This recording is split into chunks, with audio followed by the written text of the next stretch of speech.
Number 31 की बात करते हैं हम। Two particles A and B, each having a charge Q, are placed at a distance d apart. Where should a particle of charge small q be placed on the perpendicular bisector of AB so that it experiences maximum force? What is the magnitude of this maximum force? ठीक है साहब, देखो जैसे आपको क्या कह रहा है, ऐसे हमारे पास दो चार्ज पार्टिकल्स हैं, है ना, और दोनों पर हमें चार्ज कितना दे रखा है, कैपिटल क्यू के बराबर दे रखा है, इनके बीच की दूरी है d, और ये इनका परपेंडिकुलर बाइसेक्टर जहां पे कोई तीसरा चार्ज रखा हुआ है स्मॉल q। तो हमसे सवाल पूछ रहा है कि ये तीसरे चार्ज स्मॉल q को सेंटर से कितनी दूरी पर रखा जाए कि वो मैक्सिमम फोर्स एक्सपीरियंस करे। ये चार्ज मैक्सिमम फोर्स एक्सपीरियंस करे, उसको इस मैक्सिमम फोर्स एक्सपीरियंस करे तो इसको सेंटर से कितनी दूरी पर रखा जाए, ये सवाल हमसे पूछा। पहले आप बात समझो, ये वाला जो चार्ज पार्टिकल होगा ये इस पर फोर्स ऐसे एक्सर्ट करेगा, मान लो ये एंगल थीटा है, और ये वाला चार्ज पार्टिकल ये इस पर फोर्स ऐसे एक्सर्ट करेगा ऐसे, ये एंगल भी थीटा ही होगा। अच्छा, अगर आप देखेंगे तो इन फोर्सेस के जो हॉरिजॉन्टल कंपोनेंट्स होंगे, इस F का इधर कंपोनेंट होगा F cos थीटा, वैसे ही इस F का इधर कंपोनेंट होगा F cos थीटा, ये दोनों आपस में एक दूसरे को कैंसिल आउट कर देंगे। इस चार्ज पार्टिकल पे लगने वाला जो रिजल्टिंग फोर्स होगा वो होगा 2F sin थीटा। कितना होगा? 2F sin theta. F का F cos theta, F sin theta, F का F cos theta, F sin theta, 2F sin theta. तो नेट फोर्स जो चार्ज पार्टिकल पे लगेगा वो क्या लगेगा? 2F sin थीटा लगेगा। वो कितना लगेगा? 2F sin theta.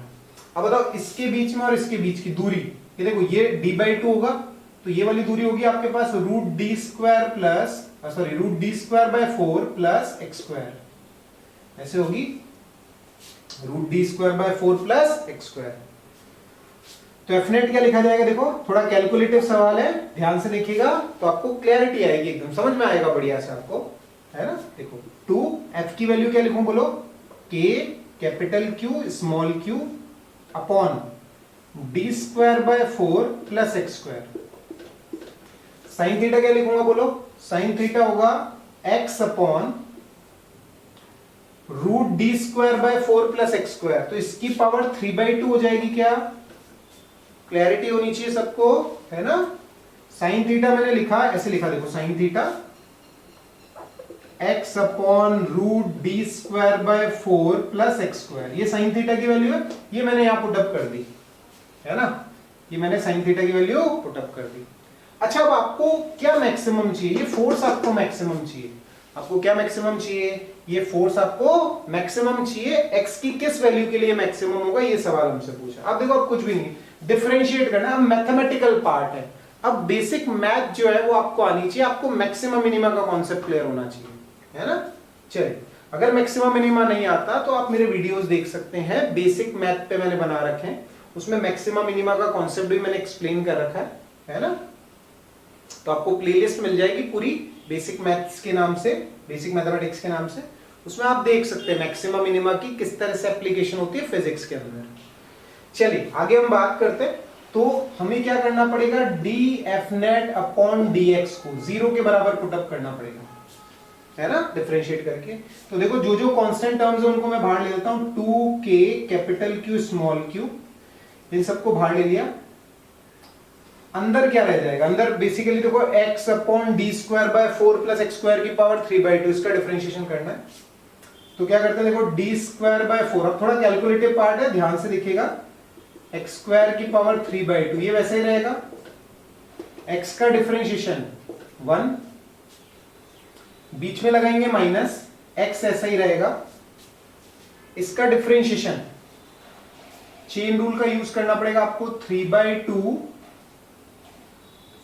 d² plus x² की power 1/2, sorry d²/4 plus x² की पावर 1/2, और अंदर जाके करेंगे तो 2x और आएगा। ये ब्रैकेट क्लोज, ये बड़ा वाला bracket close, upon d²/4 plus x² की पावर 3/2 का होल स्क्वायर, ये जीरो करना है आपको, ये आपको क्या करना है, जीरो, है ना। कैलकुलेशंस है आपको देखनी पड़ेगी। देखो ये तो जीरो के अंदर चले गया, ये भी जीरो के अंदर चले गया, कोई मतलब ही नहीं रहा इसका। यहां आप देखो D square by 4 plus x square की पावर 3/2, यहाँ D square by 4 plus x square की पावर 1/2, तो D square by 4 plus x square की पावर 1/2 कॉमन लेके जीरो के अंदर भेज दें, तो देखो क्या बचेगा, देखना क्या बचेगा, जीरो बराबर D square by 4 plus x square minus 2x और ये x 2x स्क्वायर इंटू 3/2 और ये आएगा आपके पास में 1, यहां 1 बचेगा आपके पास। देखो ध्यान से, ये पूरा जीरो के अंदर गया, ये जीरो के अंदर गया, D square by 4 plus x square की पावर 1/2 मैंने कॉमन ले ली, इसमें से और इसमें से वो पार्ट जीरो के अंदर चले गया, यहां बचा D square by 4 plus x square की पावर 1, ये x और 2x स्क्वायर और ये 3/2, है ना। सॉल्व करते हैं, 2 कैंसिल, सॉल्व करोगे तो जीरो बराबर आ जाएगा D square by 4 minus 2x square.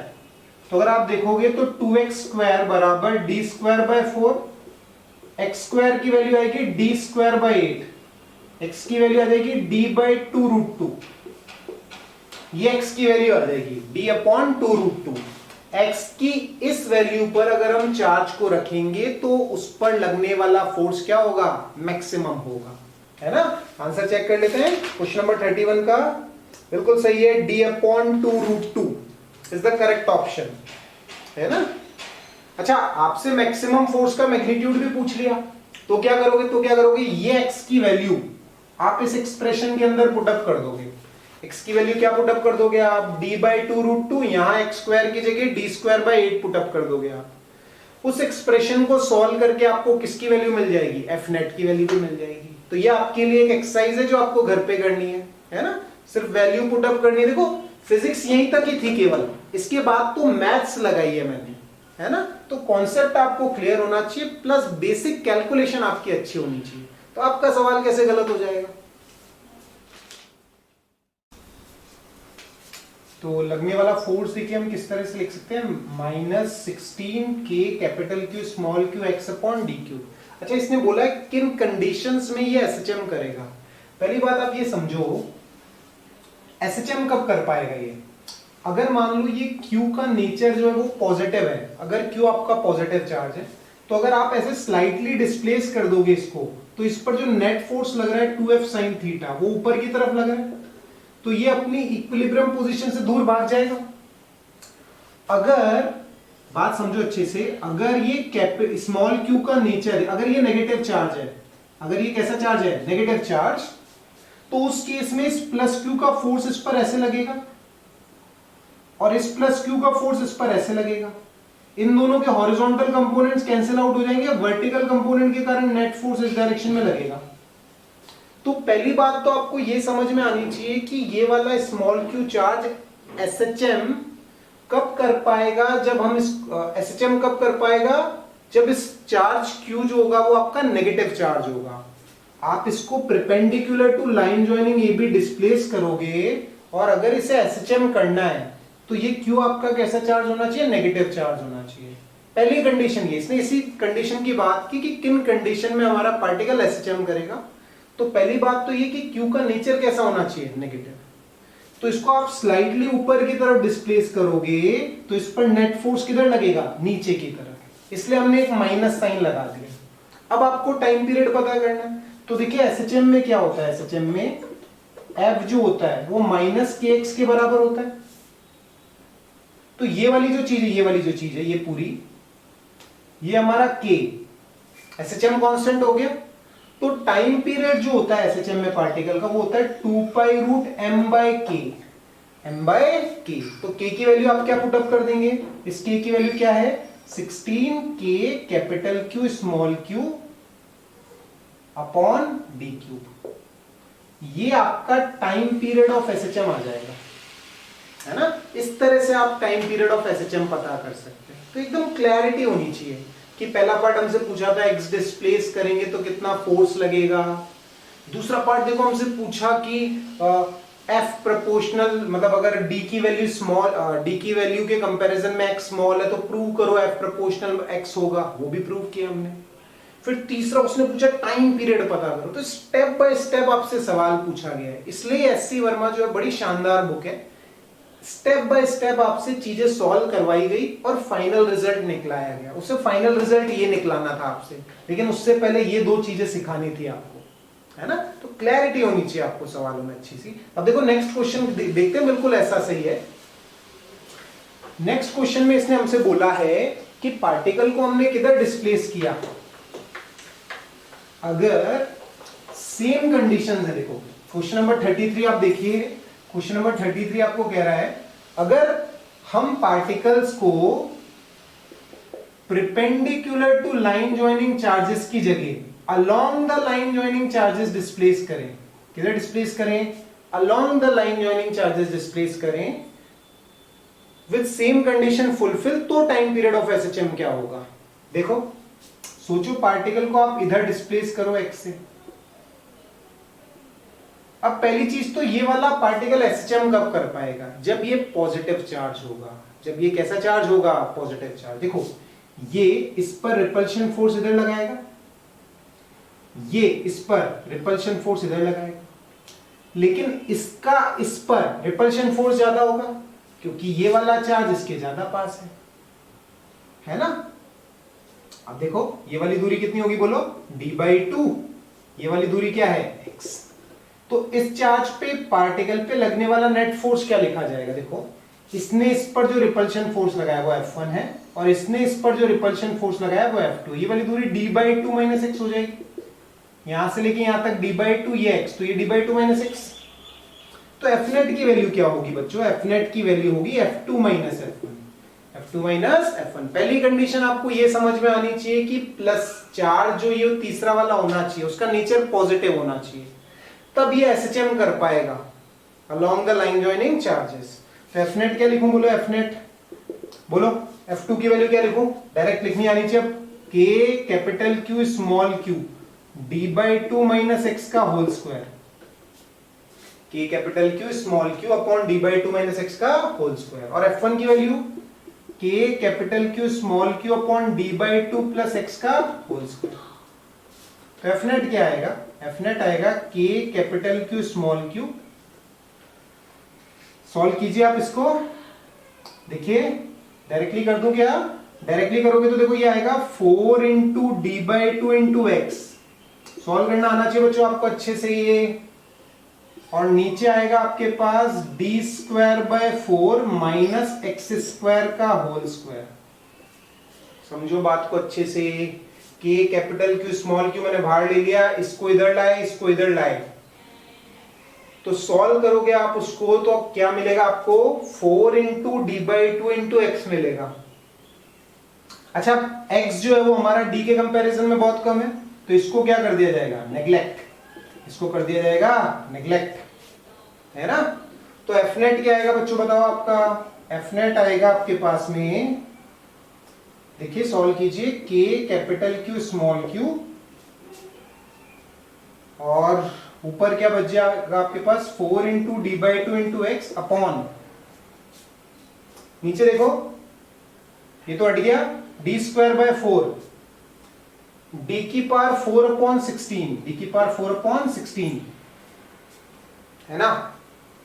तो सॉल्व कर लीजिए, देखिए ये 2 आ जाएगा, एक d से ये कैंसिल हो जाएगा, d³ आ जाएगा, ऊपर जाएगा तो ये 32 हो जाएगा, क्या हो जाएगा 32। तो Fnet की वैल्यू आएगी 32 K capital Q small q into x upon dq।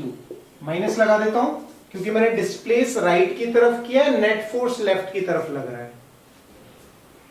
है ना। 16 × 2 32 K capital Q small q x upon dq।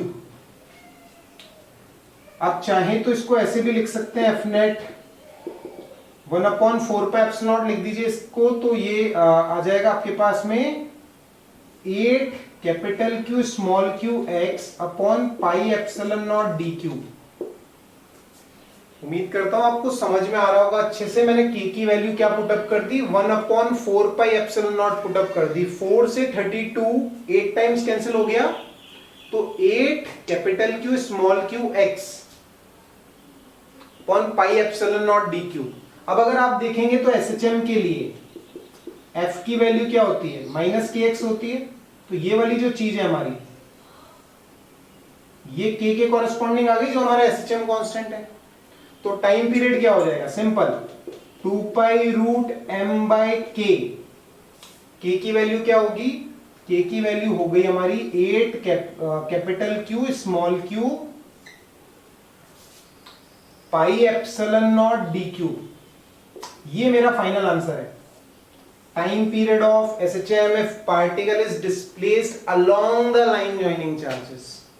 तो आपको अच्छे से कॉन्सेप्ट समझ में आना चाहिए कि perpendicular to line joining charges जब हमने डिस्प्लेस किया तो चार्ज का नेचर नेगेटिव होना चाहिए था फॉर SHM, और अगर आपने along the line joining charges displace किया है पार्टिकल को तो चार्ज का नेचर पॉजिटिव होना चाहिए टू एग्जीक्यूट SHM।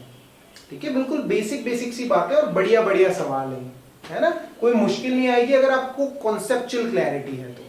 ठीक है, देखो बच्चों क्वेश्चन नंबर 34 की बात करते हैं। The electric force experienced bye a charge of 1 into 10 की power minus 6 coulomb is 1.5 into 10 की power minus 3 Newton. Find the magnitude of electric field at the position of charge. बिल्कुल सिंपल सा सवाल है। देखो हम जानते हैं फोर्स जो होता है वो होता है QE, ऐसा सबने सुना है ना, कि किसी Q चार्ज पर इलेक्ट्रिक फील्ड के अंदर लगने वाला जो फोर्स होता है वो QE के बराबर होता है। अगर किसी चार्ज को इलेक्ट्रिक फील्ड के अंदर रख दिया जाए, ऐसे देखो ऐसे इलेक्ट्रिक फील्ड है और इसके अंदर अगर हम किसी चार्ज को रख दें तो उस पर लगने वाला फोर्स क्या होता है, QE होता है। तो आपको क्या क्या चीजें दे रखी है, देखो फोर्स आपको कितना दे रखा है, फोर्स आपको दे रखा है 1.5 into 10 की पावर माइनस 3, है ना। चार्ज आपको बच्चों दे रखा है 1 into 10 की पावर माइनस 6 कूलम, है ना। आपसे इलेक्ट्रिक फील्ड पूछ ली, बिल्कुल सिंपल सा सवाल है, हर कोई कर सकता है। 1.5 into 10 की पावर माइनस 3 अपॉन 10 की पावर माइनस 6, तो आंसर आ जाएगा बच्चों 1.5 into 10 की पावर 3 न्यूटन पर कूलम।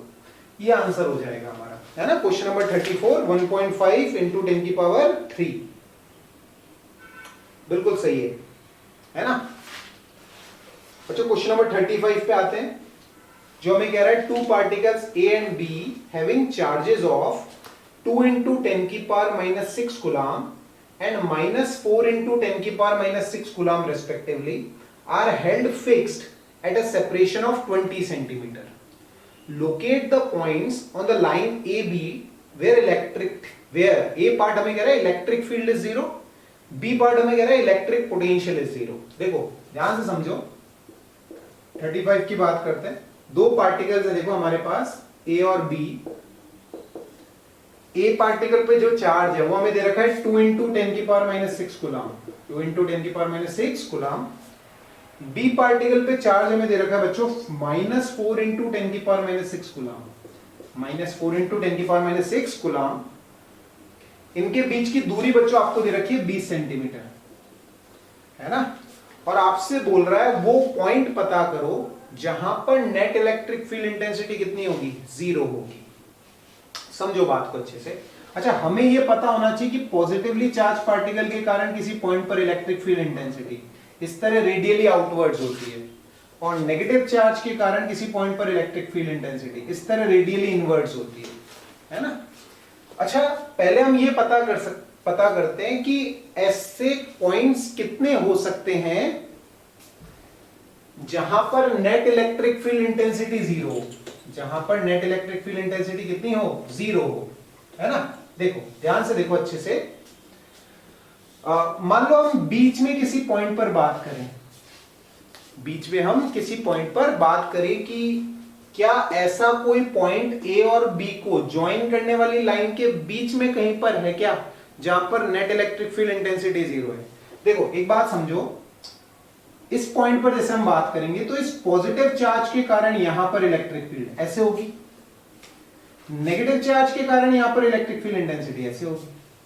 तो इन दोनों के बीच में किसी भी पॉइंट पर इलेक्ट्रिक फील्ड इंटेंसिटी जो है वो सेम डायरेक्शन में है दोनों चार्जेस के कारण। इसका मतलब ये हुआ दोनों चार्जेस को ज्वाइन करने वाली लाइन के अलोंग बीच में एक कोई भी पॉइंट ऐसा नहीं होगा जहां पर नेट इलेक्ट्रिक फील्ड इंटेंसिटी कितनी आ जाए, 0 आ जाए, है ना। अच्छा, अब एक बात समझो, मान लो मैं यहां बात करता हूं, अगर आप यहां देखोगे तो इसके कारण यहां इलेक्ट्रिक फील्ड इंटेंसिटी ऐसे होगी E1, और इसके कारण यहां पर इलेक्ट्रिक फील्ड इंटेंसिटी E2 ऐसे अपोजिट डायरेक्शन में होगी। तो यहां पर एक ऐसा पॉइंट पॉसिबल होगा जहां पर नेट इलेक्ट्रिक फील्ड इंटेंसिटी कितनी हो सकती है, 0 हो सकती है। मान लो इस पॉइंट की दूरी यहां से कितनी है, x है, यहां से कितनी है, x है।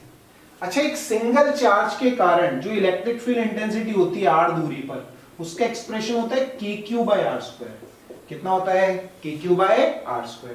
तो देखो, इसके कारण यहां पर जो इलेक्ट्रिक फील्ड इंटेंसिटी होगी E1, वो क्या लिखी जाएगी, k 2 × 10⁻⁶ अपॉन x²।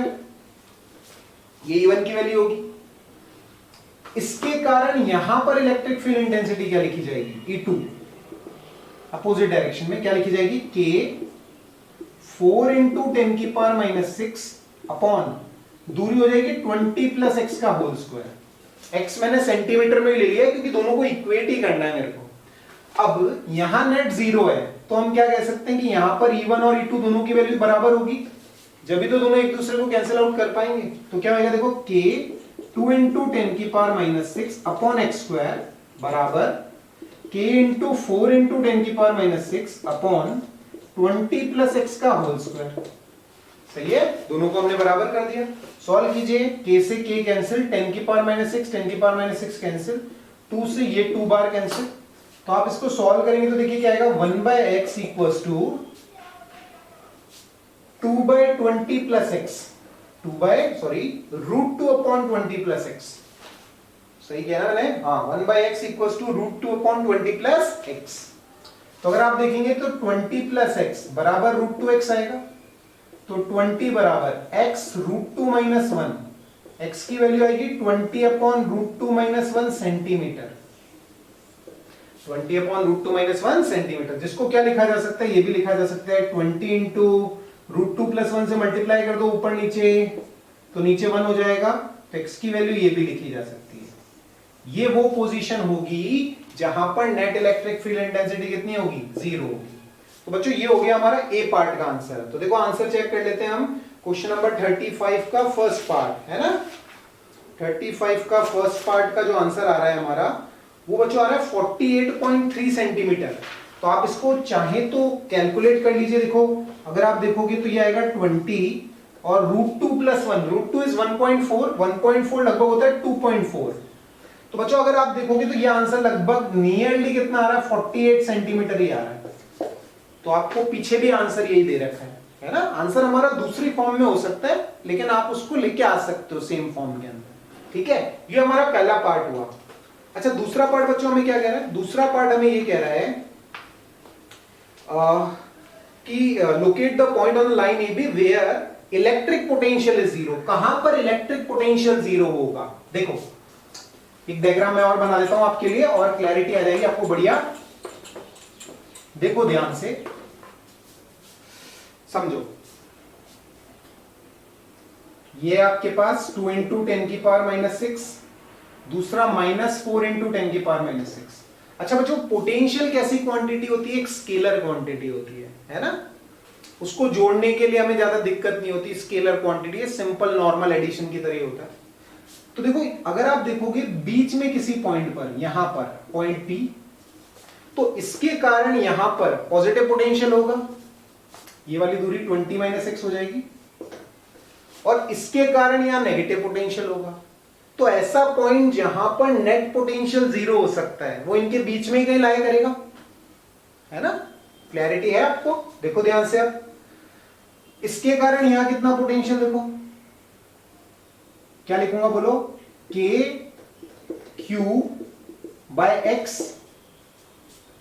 KQ/x, है ना। आपको इतना ध्यान होना चाहिए एक पॉजिटिव चार्ज के कारण r दूरी पर जो पोटेंशियल होता है वो होता है kq/r, kq/, और इसके कारण यहां पोटेंशियल, नेगेटिव पोटेंशियल कितना होगा बोलो, k 4 × 10⁻⁻6 अपॉन 20⁻6 बराबर 0 कर दें, बराबर क्या आ जाएगा, 0 आ जाएगा, है ना, दोनों को बराबर कर दिया। सॉल्व करते हैं इक्वेशन, देखो k से k कैंसिल, 10⁻⁻6 10⁻⁻6 कैंसिल, ये आएगा आपके पास 2/x बराबर 4 अपॉन 20⁻6, इसको इधर लेके जाइए, 2 × 20⁻6 बराबर 4x, 40 बराबर 6x, x की वैल्यू आ जाएगी 20/3 सेंटीमीटर, x की वैल्यू कितनी आ गई, 20/3 सेंटीमीटर। तो 2 × 10⁻⁻6 वाले चार्ज से कितनी दूरी पर पोटेंशियल 0 हो सकता है, 20/3 सेंटीमीटर की दूरी पर पोटेंशियल कितना होगा, 0 होगा, है ना। ये हमारा एक आंसर हुआ। एक आंसर और होगा बच्चों, देखो इसका समझना बात को आप अच्छे से। इलेक्ट्रिक फील्ड इंटेंसिटी एक ही पॉइंट ऐसा था जहां पर नेट फील्ड 0 हो सकती है, लेकिन पोटेंशियल के लिए ऐसे 2 पॉइंट्स पॉसिबल हैं जहां पर नेट पोटेंशियल 0 हो सकता है। एक तो यहां आया, अच्छा सोचो, यहां एक पॉइंट है P डैश, यहां एक पॉइंट है P डैश, है ना। मान लो इससे कितनी दूरी पर, x1 दूरी पर, इसके कारण यहां पॉजिटिव पोटेंशियल होगा और इसके कारण यहां नेगेटिव पोटेंशियल होगा। तो एक और पॉइंट ऐसा हो सकता है जहां पर नेट पोटेंशियल कितना हो, 0 हो, जहां पर नेट पोटेंशियल कितना हो, 0 हो। तो इसके कारण यहां पोटेंशियल निकालो, कितना आएगा देखो, k 2 × 10⁻⁻6 अपॉन x1, और इसके कारण यहां पोटेंशियल k 4 × 10⁻⁻6 अपॉन इससे इस पॉइंट की दूरी 20 + x बराबर 0, है ना। बात अच्छे से समझ में आनी चाहिए। सॉरी, ये x1 है, तो इससे इस पॉइंट की दूरी x1 तो kq/x1, इससे इस पॉइंट की दूरी 20 + x1 तो k 4 × 10⁻⁻6 20 + x1, माइनस इसलिए क्योंकि नेगेटिव चार्ज है, 0 कर दिया बराबर। सॉल्व कीजिए, k 0 के अंदर चल जाएगा, यह आएगा 2/x1 = 4 अपॉन 20 + x1। सॉल्व कीजिए, 40 + 2x1 = 4x1, 40 बराबर 2x1, x1 is 20 centimetre, x1 कितना आया आपका, 20 सेंटीमीटर आया। तो इस वाले चार्ज से 20 सेंटीमीटर की दूरी पर इधर भी पोटेंशियल कितना होगा, 0 होगा, और इस चार्ज से इधर 20/3 सेंटीमीटर की दूरी पर भी पोटेंशियल कितना होगा, 0 होगा। बढ़िया सवाल है, आपको कॉन्सेप्चुअल एकदम क्लैरिटी आनी चाहिए। अच्छा सोचो, क्या यहां भी पोटेंशियल 0 हो सकता है क्या, इधर देखो, इसके कारण यहां नेगेटिव पोटेंशियल होगा, इसके कारण यहां पॉजिटिव पोटेंशियल होगा, लेकिन यहां पर नेट पोटेंशियल 0 नहीं हो सकता। क्यों नहीं हो सकता, क्योंकि एक तो यहां अगर आप पॉइंट लोगे तो इस पॉइंट की इससे दूरी कम होगी और इसका चार्ज ज्यादा है, इसके चार्ज का मैग्नीट्यूड क्या है, ज्यादा।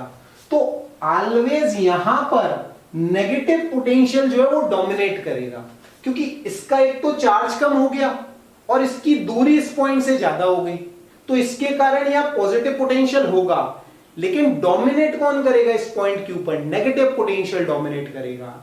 तो यहां पर इस सिस्टम के लिए ऐसे 2 ही पॉइंट्स होंगे जहां पर पोटेंशियल कितना हो सकता है, 0 हो सकता है, और ऐसा एक ही पॉइंट होगा जहां पर नेट इलेक्ट्रिक फील्ड इंटेंसिटी कितनी हो सकती है, 0 हो सकती है।